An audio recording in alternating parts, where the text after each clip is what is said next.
नमस्कार दोस्तों, कैसे हो? सभी बढ़िया होंगे, मस्त होंगे। विश्व के अंदर एक नया युद्ध छिड़ा हुआ है रूस और यूक्रेन के बीच में।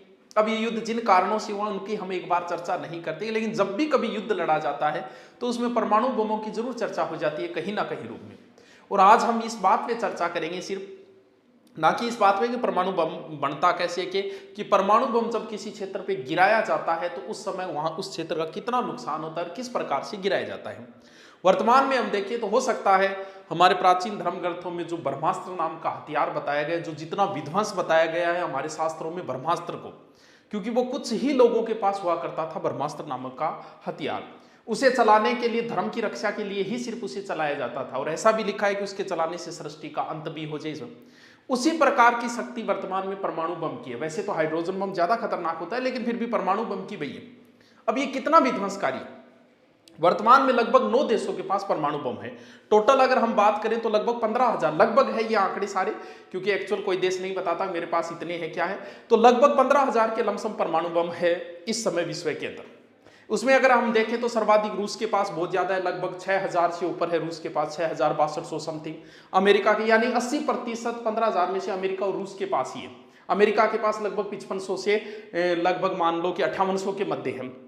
भारत, पाकिस्तान और चाइना के पास टोटल तीनों को मिलाए लगभग 600 के लगभग परमाणु हथियार है। भारत में वर्तमान में लगभग हम मानो 156 या 160 के लमसम परमाणु हथियार है। पाकिस्तान के पास थोड़े से ज्यादा है, 10-15। चीन के पास लगभग 300 350 है, लगभग 350 के समथिंग। क्योंकि अगर तीनों देश अगर आपस में लड़े परमाणुओं से, भारत, पाकिस्तान और चाइना, मान लो कि लड़े, परमाणु बम हो जाए, क्या सिचुएशन कभी कुछ पैदा हो सकती है। तो पाकिस्तान पूरा नष्ट हो जाएगा परमाणु से और भारत के भी चांसेस है। चाइना थोड़ा बहुत बच सकता है क्योंकि उसका क्षेत्रफल थोड़ा ज्यादा है उस हिसाब से। बाकी पाकिस्तान के पास ज्यादा होना जरूरी है क्योंकि भारत का क्षेत्रफल बड़ा है। परमाणु बम कहां गिराए जाते? सबसे पहले परमाणु बम कभी कोई छोटे क्षेत्र पे नहीं गिराए जाते। परमाणु बम उस देश की मेन जो क्षेत्र, मेन राजधानियां, बड़े बड़े क्षेत्र, जैसे पाकिस्तान अगर भारत के ऊपर गिराएगा तो भारत के 4 महानगरों को वो टारगेट करेगा। सबसे पहले दिल्ली को ही टारगेट करेगा। दिल्ली पे परमाणु, वहां से कोई मिसाइल ना सके, इसलिए बीच में बहुत सारे केंद्र बना रखे उन्हें रोकने के लिए। तो क्योंकि राजधानी पे गिरती देश टूट जाता है। हम अगर गिराएंगे पाकिस्तान के तो लाहौर, कराची वगैरह उन क्षेत्रों पे के ऊपर परमाणु बम गिराए जाएंगे। अब बात आती है कि गिराया जाए तो ये कितना विध्वंसकारी होता है, किस प्रकार से गिराया जाता होगा।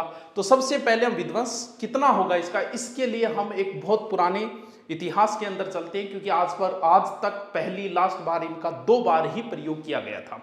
तो 2 बार प्रयोग किसने किया था? तो वही बात, अमेरिका ने किया था, जापान के ऊपर इस परमाणु बम का प्रयोग किया था। तो कुल कितने इनकी हम चर्चा कर ली। इतना गुप्त रखा गया था इस परमाणु बम के उस प्रोजेक्ट को, मैनहट्टन प्रोजेक्ट जिसका नाम दिया गया था। ये न्यू मैक्सिको प्रयोगशाला के अंदर ये बनाया गया था। यानी रूजवेल्ट के बाद में राष्ट्रपति जो बने थे ट्रूमन, उनको भी नहीं पता था, बनने के बाद पता चला इस परमाणु बम के बारे में। उस समय $2 बिलियन का खर्चा आया था अमेरिका के, उसमें 13,300 करोड़, लगभग 1,30,000 कर्मचारी लगे थे इस परमाणु बम को बनाने में, मैक्सिको की प्रयोगशाला।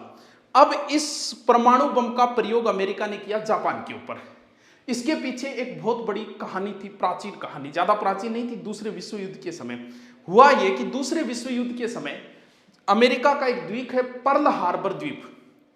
बिना मतलब, ये मान लो युद्ध चल रहा था, युद्ध में जापान बहुत ज्यादा शक्तिशाली बनता जा रहा था, तो अपने आप का अहंकार मान लो उसने अमेरिका युद्ध में नहीं कूदा था, लेकिन पर्ल हार्बर द्वीप पर अटैक कर दिया जापान ने, जिसमें अमेरिका के 20 जहाज, लगभग 300 से समथिंग जहाजें वगैरह ये नष्ट कर दी। बहुत बड़ा नुकसान किया। इस बंदरगाह का फोर्ट द्वीप नाम का एक बीच है, उसके ऊपर नौसेना केंद्र था, उस केंद्र के ऊपर। जबकि पीछे से वाशिंगटन में जापान वाले अमेरिका के बीच में संधि चल रही थी और इधर जापान ने ये हरकत कर दी। उस बात की टीस थी, अमेरिका के 2,500 समथिंग सैनिक मारे, इस बात की टीस थी अमेरिका के अंदर। तो फिर जापान लास्ट में लड़ते लड़ते बात आ गई 45 के अंदर, क्योंकि परमाणु बम 45 में गिराए गए। तो लड़ते लड़ते जब जापान 45 आ गया तो जापान की स्थिति बहुत ज्यादा कमजोर होगी, कि जाहिर सी बात है कि युद्धों के अंदर तो भाई स्थिति कमजोर ही होगी। तो जापान की स्थिति जो है वो बहुत ज्यादा कमजोर हो गई थी। इतनी हालत, यानी लोगों के पर्सनली वाहनों के अंदर किसी के पास पेट्रोल नहीं रहा, यह स्थिति हो गई है जापान के अंदर।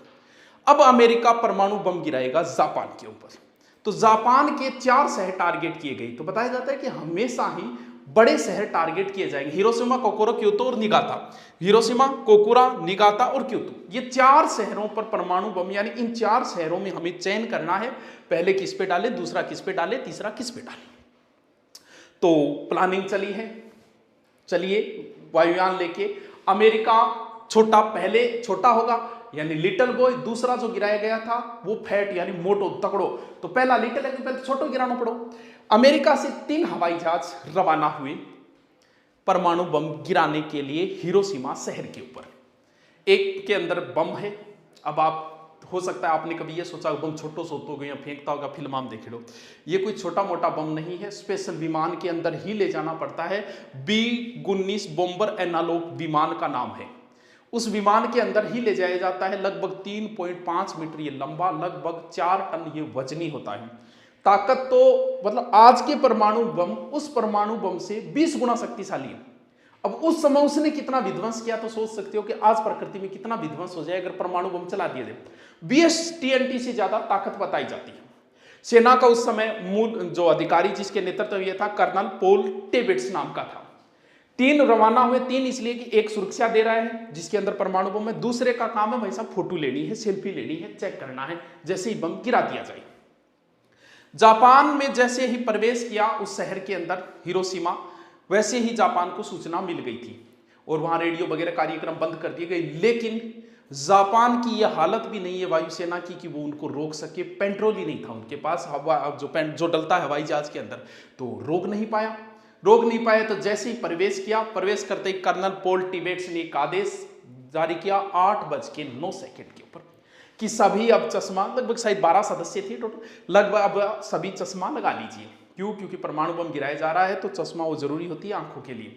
और जैसे ही आपको जलन महसूस हो, वायुयान हटा लिया जाए। अब टारगेट किया गया था एक ब्रिज को जिसका नाम था ओही ब्रिज। उसको टारगेट किया, निर्देश दे दिया गया 8:09 के ऊपर। ठीक है, निर्देश दिया गया, टारगेट वो है। जैसे ही उसने कहा कि मैं उल्टी गिनती शुरू करूंगा और करती जो 3, 2, 1 या 10, 9 जो भी कह, बम गिरा देना है। टारगेट था एक ब्रिज जापान का, हिरोशिमा शहर का। 6 अगस्त की ये बात है। तो जैसे ही वो बम ऊपर से गिराया गया, लगभग 2000-3000 फुट ऊपर से है, तो हवा के कारण से वो बम ओही ब्रिज पे न गिर के सीमा सर्जिकल जो था क्लिनिक उसके ऊपर आके गिरा। कब? 8:15, यानी बम गिरने में उसे लगभग 43 सेकेंड लगे थे। निर्देश उसके बाद 43 सेकेंड में ऊपर से बम आके गिरा है लगभग।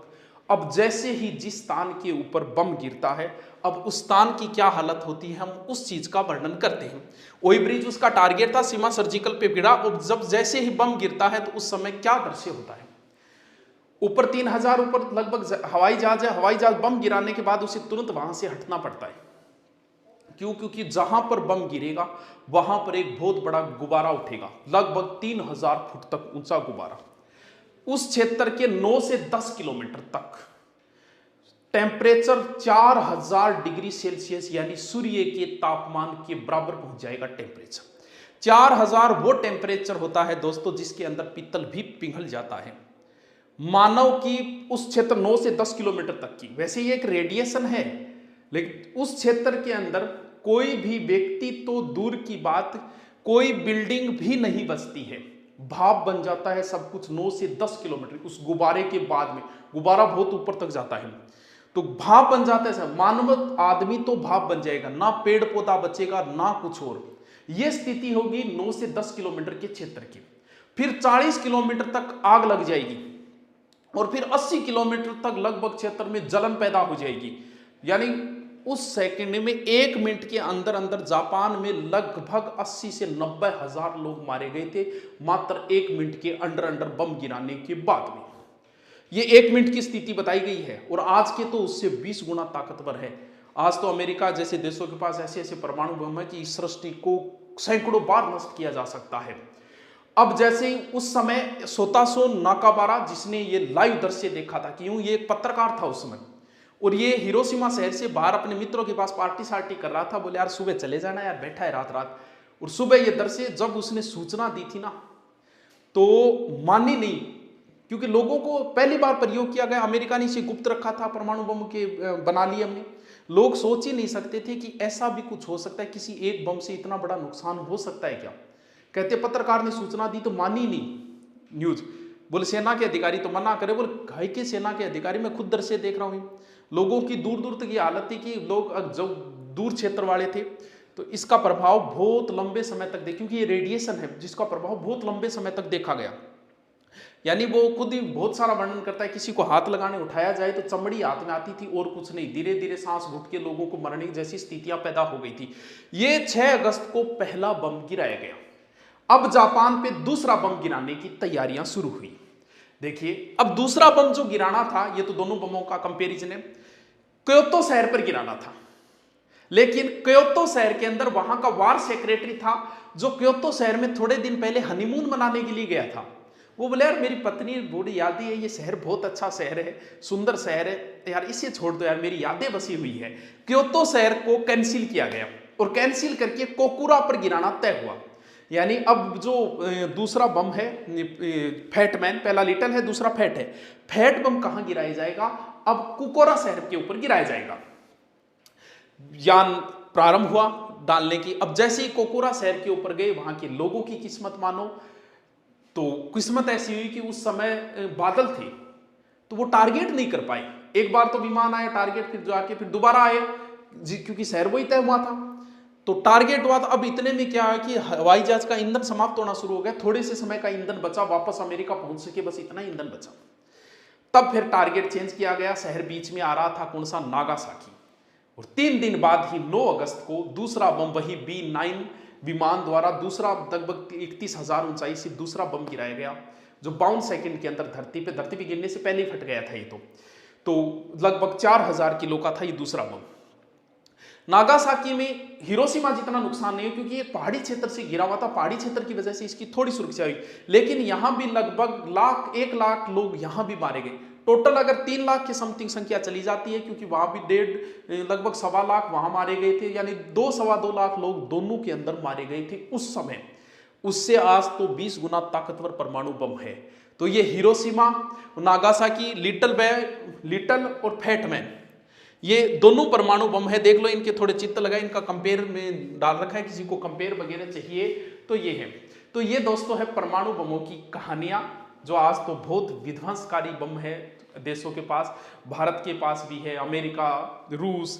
अब अगर परमाणु बम की, क्योंकि इस युद्ध में कौन क्या है, रूस की गलती माने कि यूक्रेन की माने की बात तो वही है कि देखो हमारा मित्र तो हमेशा रहा है रूस किसी ना किसी मामले में, और आज भी वो युद्ध के अंदर भी जहां तक सूचना आ रही है मित्रता ही निभा रहा है। जहां भी भारतीय झंडे दिखे, जहां भी भारतीय दिखे तो उनको कोई नुकसान नहीं पहुंचा रहा, क्योंकि हमारा आपस में एक मित्रता का व्यवहार है। वो उनकी आपसी लड़ाई है, भारत को किधर होना चाहिए, क्या होना चाहिए, वो तो वो लोग सोचेंगे, हमारी सोच से तो बाहर की चीजें हैं ये।